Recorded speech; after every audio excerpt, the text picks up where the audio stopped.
warahmatullahi wabarakatuh. Halo semuanya, perkenalkan nama saya Rania Rahma Zumeta Rusdi. Hari ini saya akan menjelaskan apa sih itu siklus air, siklus karbon, siklus fosfor, dan siklus sulfur. Selamat menyaksikan. Nah, yang pertama yaitu adalah siklus air.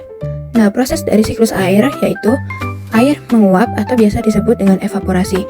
Sedangkan air yang menguap dari tumbuhan itu biasa disebut dengan transpirasi. Kemudian pembentukan awan yang bisa disebut dengan kondensasi. Lalu mengalirnya air di permukaan itu disebut dengan runoff. Kemudian air yang menyerap ke dalam tanah itu disebut dengan infiltrasi. Nah, banjir dan kekeringan. Kurangnya resapan akibat beton atau deforestasi membuat infiltrasi turun dan runoff melonjak sehingga membuat banjir. Sedangkan saat kemarau, cadangan air tanah kosong atau kekeringan. Nah, solusinya yaitu adalah reboisasi dan membuat lubang biopori atau sumur resapan. Nah, dampak gangguannya yaitu krisis air bersih, cuaca ekstrim, dan kegagalan panen. Kemudian, modifikasi yang bisa manusia lakukan yaitu bisa melalui teknologi hujan buatan atau penyemaian awan dan pembangunan bendungan. Kemudian, solusi lokalnya yaitu bisa karena pengelolaan air berbasis wilayah seperti pemanenan air hujan dan zona hijau. Kemudian ada siklus karbon.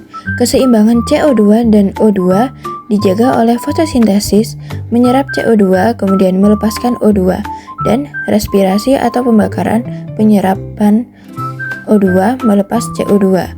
Gangguan dan dampak yaitu emisi pabrik atau kendaraan serta deforestasi memicu penumpukan CO2.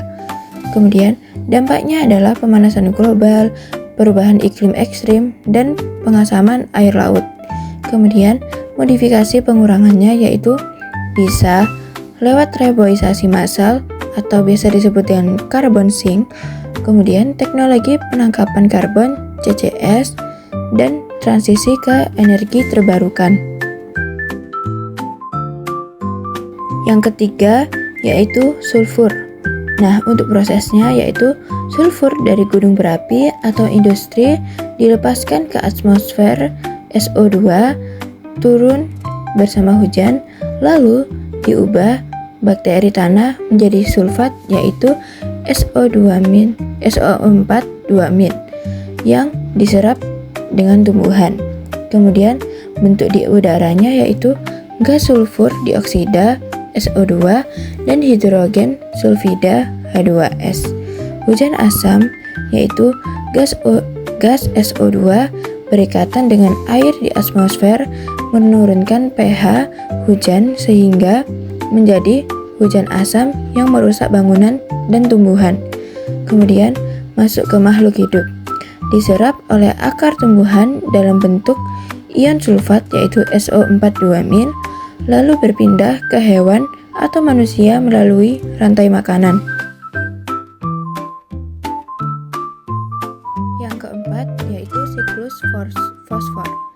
Prosesnya yaitu batu lapuk melepaskan fosfat ke tanah yang biasa disebut dengan pelapukan. Kemudian diserap oleh tumbuhan, asimilasi. Kemudian berpindah ke hewan, diurai kembali ke tanah oleh dekomposer, dan sebagian mengendap di laut atau sedimentasi. Siklus ini tidak melalui atmosfer. Nah, untuk ketidakseimbangannya karena fosfor bergerak sangat lambat. Sekali mengendap di dasar laut, butuh jutaan tahun bagi proses geologi uplifting untuk mengangkatnya kembali ke darat. Kemudian untuk dampak gangguan, eutrofikasi, limbah pupuk fosfat di air memicu ledakan alga atau biasa disebut dengan alga bloom yang membunuh ikan-ikan. Nah, untuk tanah infertil yaitu jika fosfor habis, tumbuhan menjadi kerdil karena kekurangan energi ATP. Nah, mungkin segitu saja video dari saya. Mohon maaf bila ada salah kata. Wassalamualaikum warahmatullahi wabarakatuh.